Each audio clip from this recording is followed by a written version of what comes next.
International observers have hailed Nigeria's elections, despite technical hitches, protests and reports of violence.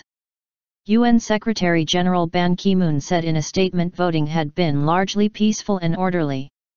Voting continued for a second day in some parts of Nigeria after problems with new electronic card readers. It is expected to be a closely fought battle between President Goodluck Jonathan and Muhammadu Buhari.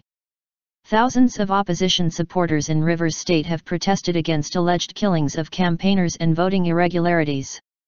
Nigeria's Election Commission said its office there had been set on fire and it was investigating the complaints. Mr. Ban praised the determination and resilience of Nigerian voters, despite reports of attacks by Boko Haram militants and others.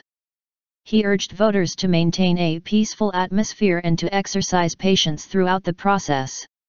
His comments were echoed by John Kufuor, the head of the regional bloc ECOWAS, who said the process has been quite peaceful, orderly, and credible. Mr. Jonathan and at least 3 governors from his ruling party were among those whose biometric details could not be checked by the electronic card readers, new technology intended to reduce fraud.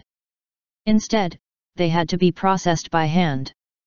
Mr. Jonathan's People's Democratic Party, PDP, called it a huge national embarrassment and a vindication of its position against the technology. There should have been a test run for a smaller election before deploying it for an election of this magnitude, said Mr. Jonathan's presidential campaign spokesman Femi Fani-Kayode. About 300 polling units out of 150,000 were affected, a spokesman for the Independent National Electoral Commission, INEC, said. The vote had been delayed by 6 weeks because of the insurgency by militants from the Islamist group, Boko Haram. Both the main candidates had pledged to prevent violence during and in the aftermath of the elections. But several hours after voting started, reports came in of attacks at polling stations. Attacks were reported in northeastern Gombe state, including incidents where gunmen opened fire on voters at polling stations.